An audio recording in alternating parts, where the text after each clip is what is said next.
nahiya naman ako sa inyo, no? Injection, Your Honor.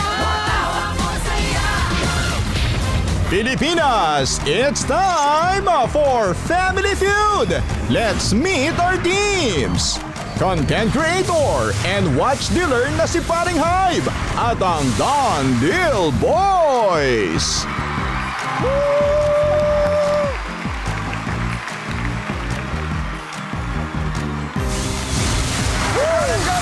Food vlogger na si Angela at ang Team Cosinela!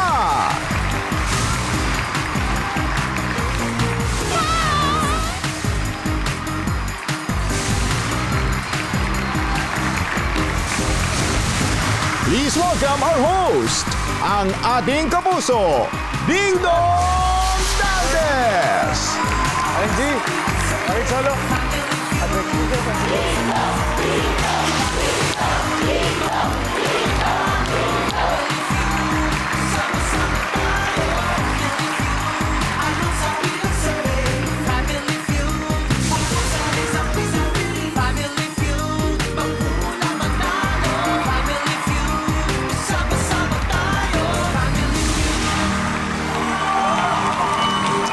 Magandang hapon mga kapuso. Kamusta naman kayo dyan? Okay ba kayo? Ayos lang. Ayan naman. Dapat laging ganyan kasi syempre mas magaan ang araw kapag more tawa at more saya. Kaya welcome po sa pinakamasayang family game show sa buong mundo, ang Family Feud. Ang maglalaban po ngayon dalawang content creators nagbibigay ng good vibes sa milyong-milyong mga followers po nila sa social media. Ang unang team, sumikat dahil sa content nila tungkol sa mga mamahaling relo, ang Don Deal Boys. Ang leader po nila ay isa pong Pinoy Jordanian content creator, watch dealer, and collector na tubong Pangasinan po with over 3.5 million followers sa social media. Please welcome si Paring Hybe. Paring Hybe, welcome to Family Feud. Thank you for having us, Of course, Paring Hybe. At syempre, kasama mo pa ang mga pare mo, mga kasamahan mo. Ito ang mga paring kasamahan ko, pare. Ever since day one. Introduce mo na sila. Yes, of course. We have here the pinaka-heartthrob ng mga Don Deal Boys. Si Paring G. Yeah! Yan. Okay. Ang pinaka-pogi at basketballista naman ng mga Don Deal Boys, si Paring Cholo. Okay. Ang pinakamatalino naman, pero isip bata, ang bunso namin, si Patrick. Paano ba nagsimula ang samahan ninyo? Matagal na kayo magkakakilala. Actually, si Patrick, nakilala ko lang siya sa mundo ng mga relo. So dati, he was just selling to us. And then he joined the team. Si Paring Cholo naman is kababata ko talaga. Since birth yan, magkasama na kami yan. Parang kapatid ko na rin yan. Si Paring G naman, since first year college, magkasama na. Matagal na talaga pala Matagal na. magkakasama. Matagal na. Itong negosyo ng relo, paano ba nagsimula yun? Paring G. Paano ba nagsimula, Hybe? Tinanong mo rin ako? Tulipat sa akin eh. Wala, ano lang to. Nag-start to kasi way back 2023, meron kami negosyo ni Paring Hybe. And then on the side, ginagawa namin yung relo. And then nakita namin yung potential ng mga watches. Pero nakahiligan na namin yung relo, 2013 pa. Yes. Doon kami nag-start, yeah. Wow. 2013 pa, niregaluhan siya ng mamahaling relo ng Uy, father sino niya. nagregalo? Sino nagregalo? Father niya. Magulang. Okay. Actually, hindi niya ata niregaluhan, kinuha lang ata niya eh. Ganun ba? Inarbor mo lang yun eh. Magkano ba ang isang mamahaling relo na naibenta nyo na ba? More or less. Pinakamamahalin ng benta namin nasa around 50 million. Yeah. 50 million pesos. Richard Mill, pare. Isang Richard Mill. piraso lang yun. Isang piraso. Hanep. Sino ba usually ang mga kliyente ninyo, Paring Hybe? Mga kliyente talaga namin, usually mga negosyante. Talaga, mga naging successful yung mga businesses nila. They want some trophy in their hands eh. So, talagang bumibili sila ng mga luxury watches. And it's good investment. Thank you for sharing that. Patrick, kayo very, very successful businessman. Ang tanong, magiging successful ba kayo ngayon sa pagsagot? Siyempre! Kanina, wala, nakita ko sila kanina. Ay, maling pinto nga natadyan nyo. Tinrash to! Grabe, Good luck. tinrash to! Kasama rin ng Don Deal Boys ang punong abala at siyempre ang idol nating lahat, si Ranbel Lupino na nandito. Ayos. Anyway, ang makakatapat po nila, isang grupong sanay na maghain ng masasarap na putahe, ang Team Kusinela. Ang team captain po nila ay food content creator magmula po sa Arayat, Pampanga na may mahigit 7.2 million followers online, si Angela Lulu. Hi, Angela. Angela, sino-sino bang kasama mo ngayon sa family mo, Angela? Siyempre, unang-una, kung marunong ako magluto, may nagtuturo sa akin, of course. Ang pinakamaganda kong mama, si Mama Vanji. Hello, Mama Vanji. Siyempre, kung may tagaluto, may tagakain din. Ang nag-iisa kong kapatid, si Joshua. Hey, Josh. And also the man behind sa mga magagandang videos ko, ang aming editor and videographer, si Leo. At ito po ang sample ng mga kinunang video habang nagluluto. Ito, papanoorin natin. Ito sa paanan talaga ng bundok Arayat to. Apo, Ano special dito? pininyahan, yan. Gutom naman. Good luck po sa Team Kusinela, Paring Hyde. At saka si Angela, ready na ba kayo sa round 1? Yes. Paring Hyde, eto na. Tara, let's play round 1.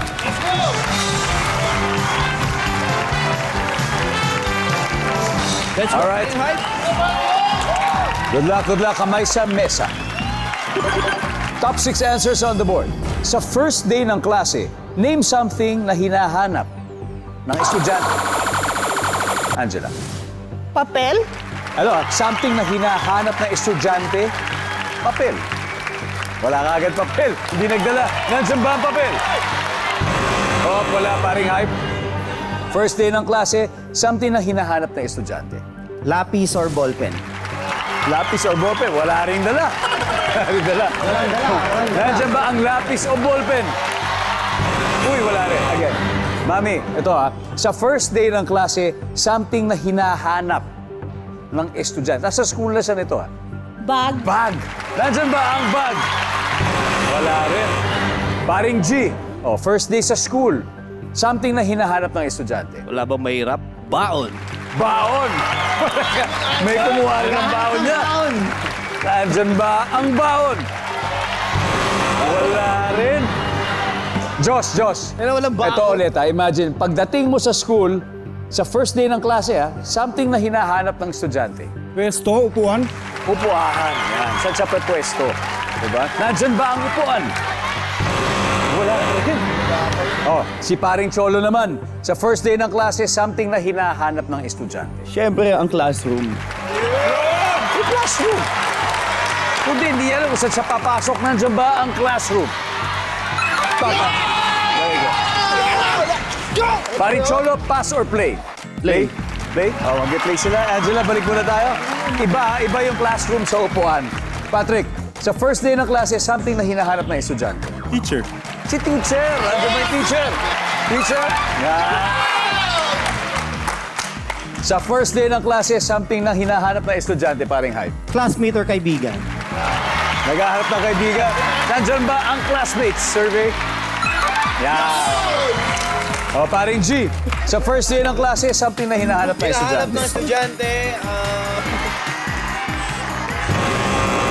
Di bale, may dalawang chance pa, paring Cholo. First day ng klase, something na hinahanap ng estudyante. Subject niya. Yung subject.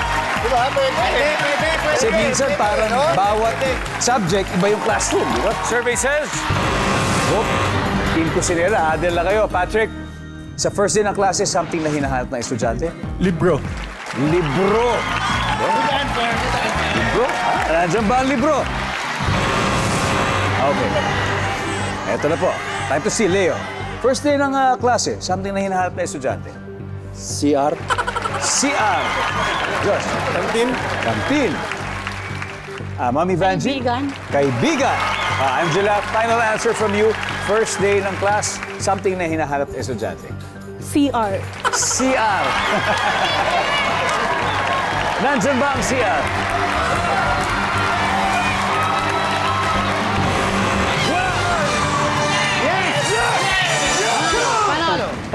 Okay. Tingnan natin. Ang hindi nakuha, may tatlo pa to. We'll see number 6. Crush. Hinahanap si Crush. Number 4. Yan. Tama si Mami. Number 3. Yung section. Maagang nakascore ang Dandil Boys. May 68 points na sila. Pero team ko sila, okay lang yan. Dahil marami pa kaming puntos na nakahain sa susunod na round. Welcome back to Family Feud.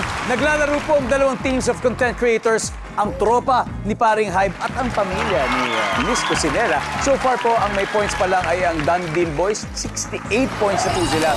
Kaya ang susunod na magtatapat ay si Paring G at si Mami Vanjie for round 2. Let's go play round 2.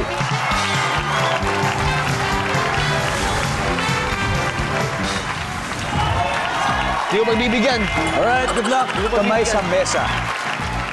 Top 6 answers on the board. Nalaman mong hindi ka gusto ng mga in-law o biyenan mo. Ano gagawin mo? Go. Mami Vanjie. Susuyo po ako sa kanila. Susuyuin. Mami Vanjie, marami pong paraan ng pagsuyo. Paano niyo po susuyuin? Aalagaan ko po sila. Aalagaan nyo. Napakabait naman. Nandyan ba? Aalagaan po ang mga in-laws o biyenan? Wala. Oh. Paring G, nalaman mo hindi ka type ng mga in-laws o biyenan mo, anong gagawin mo ba? Magbibigay ako ng regalo. Magbibigay ng regalo. Yun! Oh, nandyan ba? Oh, di nagganuhan. Nandyan ba yung survey? Good answer! Paring G, pass or play? Play. Play? Okay, let's go. Let's play this round. Nalaman mo, hindi ka gusto ng in-laws mo o biyenan. Anong gagawin mo, Paring Cholo? Lulutuan ko ng pagkain. Pagkain. Nandiyan ba yung survey? Yeah! Patrick, nalaman mo, hindi ka gusto ng in-laws mo. Anong gagawin mo? Pagsisilbihan ko sila. Nak! Ayun! Pagsisilbihan. Paring Hybe, nalaman mo, hindi ka type ng in-laws o biyana mo. Anong gagawin mo? Pare, bawal sa akin to pero magpapainom ako. Magpapainom. Bawal sa iyo dahil sa religion. Muslim ako. Sa religion, bawal. Nandyan ba ang magpapainom? King Cusinera, usap-usap na kayo, Paring G. Nalaman mo, hindi ka gusto ng in-laws o biyanan mo, anong gagawin mo? Mabot na, di bale. Anyway, Team Cusinera, this is an opportunity again for you to steal. Leo, hindi ka type ng in-laws mo, anong gagawin mo? Uwi na lang po ako sa amin. Okay na lang. Tama. Galing. Talaga bang gagawin mo yun kung sakali? Uuwi po ako sa amin kasama yung asawa ko. Kala ko ikaw lang uwi. Josh. Ako magsusumbong ako sa tatay ko. Grabe, magsusumbong. Mami Vanjie. Ano kaya? Lagi ko na lang pong pagtitimpla ng kape. Pagtitimpla ng kape. Okay, Angela, final answer from you. Nalaman mo hindi ka gusto ng in-laws o biyanan mo, anong gagawin? Aalis ng bahay. Aalis ng bahay. Nandyan ba yan? Kung tama yan, masistil nila ang sagot ng Dandil Boy Services.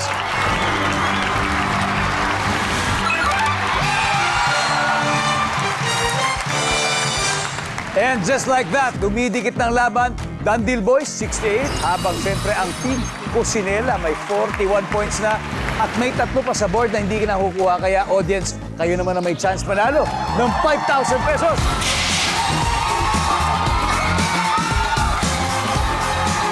Sino na gusto? Gusto mo? Halika. Hello. How are you? Okay lang po. Oh, kamusta naman yung bear natin dyan? Ano pangalan niya? Ano pangalan niya? Juanito. Ha? Juanito. Juanito! Si Juanito! Ikaw naman si? Juanita!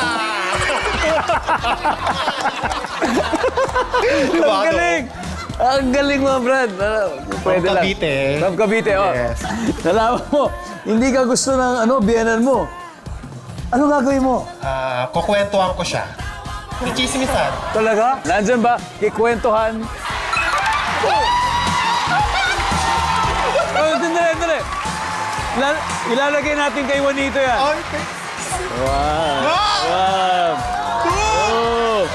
3,000! 4,000! 5,000! Thank you to!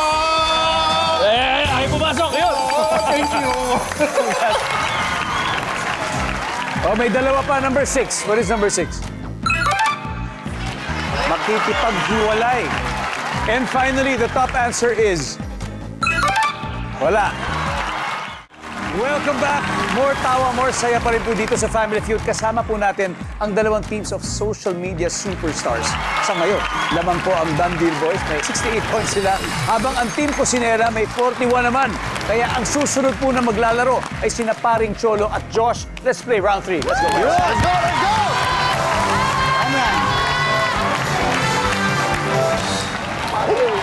Good luck, gentlemen. Kamay sa mesa. Double points round na po ito. Top 7 answers ang hinahanap natin. Anong pagkain mula sa dagat ang pwedeng kainin ng raw o hilaw? Paring Cholo. Salmon. Salmon. Nandyan ba ang salmon? Nandyan, pero may dalawa pang mas mataas, paring Diyos. Pagkain mula sa dagat ang pwedeng kainin ng hilaw. Pusit. Pusit. Kilawin, di ba kilawin? Sa Pampanga, mauuso rin ba yung kilawin pusit, no? Meron ba? Nandiyan ba ang pusit? Yan. Pero mas mataas, paring Cholo, pass or play? Play. Play? Let's go play this round. Patrick, ikaw kumakain ka seafood. Hindi. Hindi talaga. Hindi ako mahilig. Pero I'm sure alam naman to. Yeah. Pagkain mula sa dagat na pwedeng kainin ng raw o hilaw. Tuna. Tuna. Nandiyan ba? Nandiyan ba ang tuna? Wala. Paring Hype, pagkain mula sa dagat na pwedeng kainin raw o hilaw. Oyster. Oyster. Talaba. Nandiyan ba ang talaba? Top answer, paring G. Pagkain mula sa dagat na pwedeng kainin raw o hilaw. Crab. Crab. Nandiyan ba ang alimango? Team Cusinera, huddle na kayo. Paring Cholo, pagkain mula sa dagat na pwedeng kainin raw o hilaw. Seaweed. Seaweed. Halamang dagat. Nandiyan ba ang seaweed o halamang dagat? There you go. Patrick, pagkain mula sa dagat na pwedeng kainin raw o hilaw. Sea urchin. Sea urchin. Yes. Yes. Sa mga Japanese restaurant, di ba? Yun ang talaga yan. Sea urchin. Nandiyan ba yan? Yep. Paring Hype, dalawa pa to. Pagkain mula sa dagat na pwedeng kainin raw o hilaw. Shell. Shell. Yun na ata yung talaba eh. Survey says. Yeah, yun na yun, yun na yun. Team Cusinera, are you ready? Paring Leo, pagkain mula sa dagat na pwedeng kainin hilaw. Suggestion lang. Lato. Lato. Yeah, lato. Josh. Hula lang, hula. Wala? O, Mami Vanjie, ano po kaya? Lobster. Lobster. Or Angela, final answer, manggagaling po sa'yo. Pagkain mula sa dagat na pwedeng kainin raw o hilaw. Shrimp. Shrimp! Hipon! O pwede rin gawing buro yun, di ba? Sashimi. Ang sabi po nila ay shrimp o hipon. Sabi ng survey ay...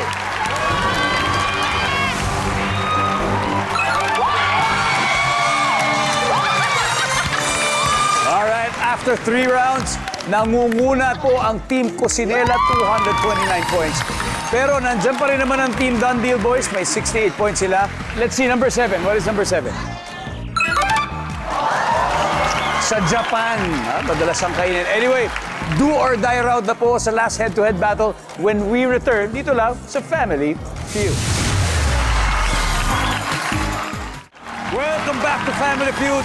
Salamat po sa lahat ng mga loyal viewers natin dyan po sa mga taga-Lawag, Northern Samar. Hello po sa inyo. Sa mga taga-Kiamba, Sarangani, maraming salamat po sa inyo. Sa taga-Pilar Village, Las Piñas City, we hope to see you soon here in the studio.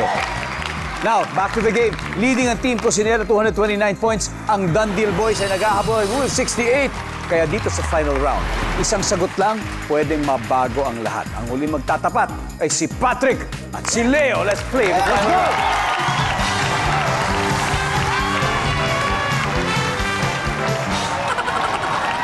Alright, guys, triple points. Okay? Kamay sa mesa. Top 4 answers are on the board. Name something na pwedeng maamoy kapag nasa palengke. Go. Leo. Mabaho. Be specific. Isda. Isda. Nandiyan ba ang isda? Top answer. Leo, pass or play, Leo? Lay. Patrick, pwede pa ha? Pag mali silang 3 beses, balik ka muna.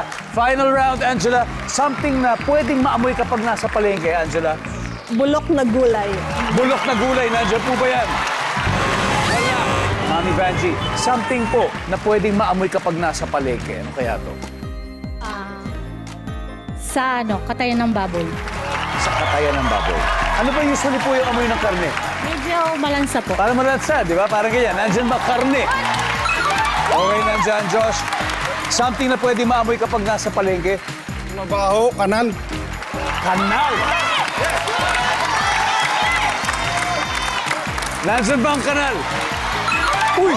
Meron. Wow! Leo, isa na lang. Something na pwede maamoy kapag nasa palengke for the win. Usok. Usok ng ano? Mga sasakyan.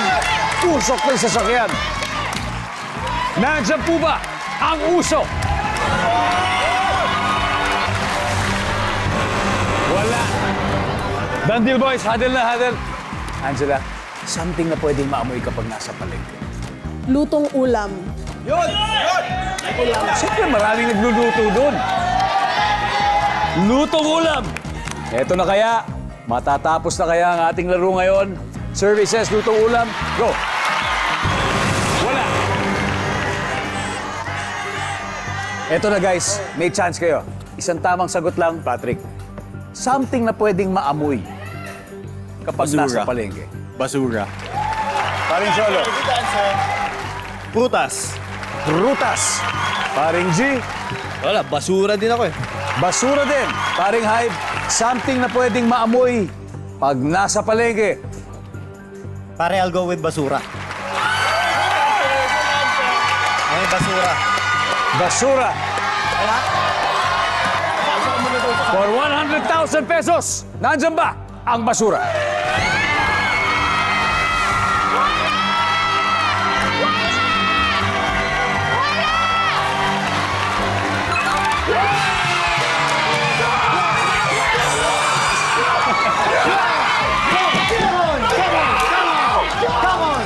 Ang ating final score, Done Deal Boys, 365 points. Team Cusinela, 200. Dikit. Sobrang dikit. Leo, maraming salamat. Josh, thank you very much. Mami Vanjie, salamat po. Angela, thank you. Good luck with what you're doing. And siyempre, salamat sa inyong binibigay na good vibes.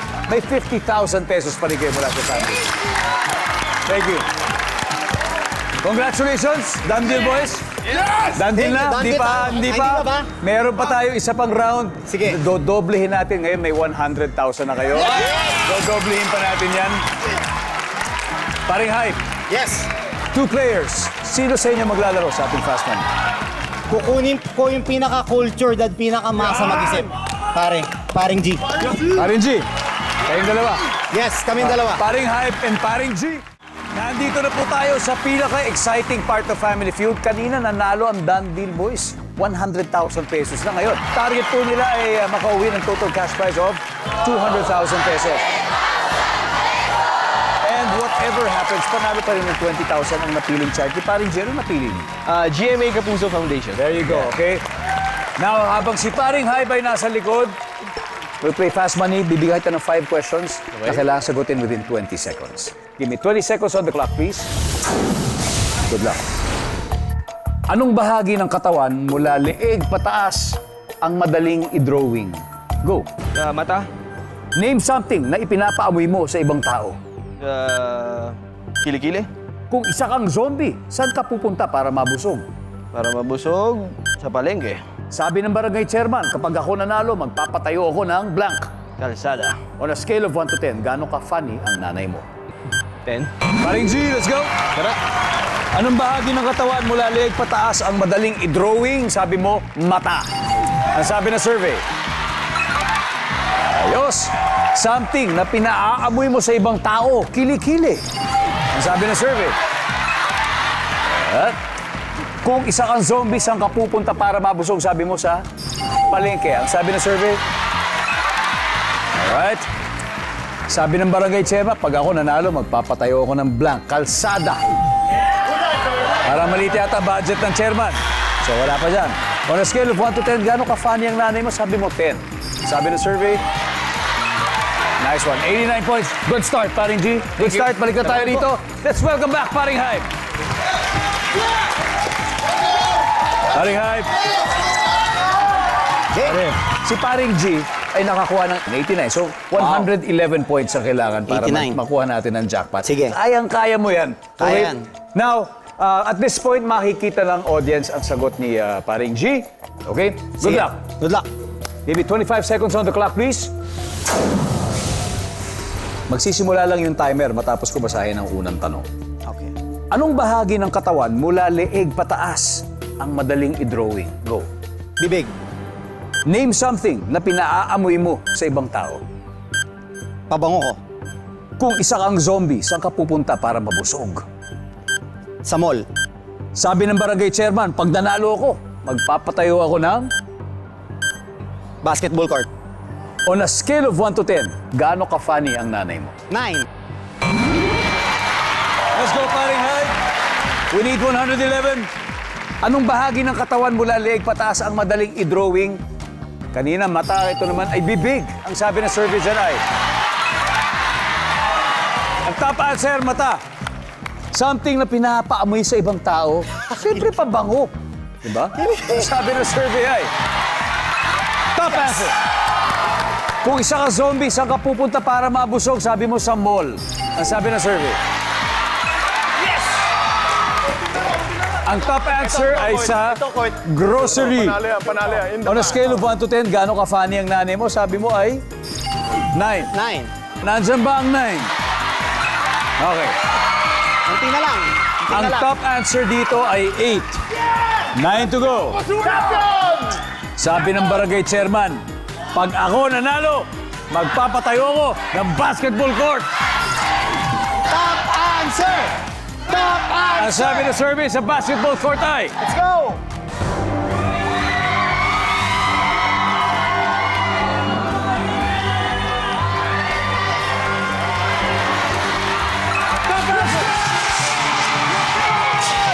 Congratulations, pare. Thank you, pare. Congratulations, pare. Guys, done deal, boys. Congratulations. Yes, pare! You have won a total of 200,000 pesos tonight. Let's go! Let's go! That's it. Congratulations. Congratulations. Make you proud! pare. Make you proud! Maraming salamat, Pilipinas. Ako po si Ding Dong Dantes. Araw-araw na maghahatid ng saya at papremyo. Kaya makihula at manalo dito sa Family Feud.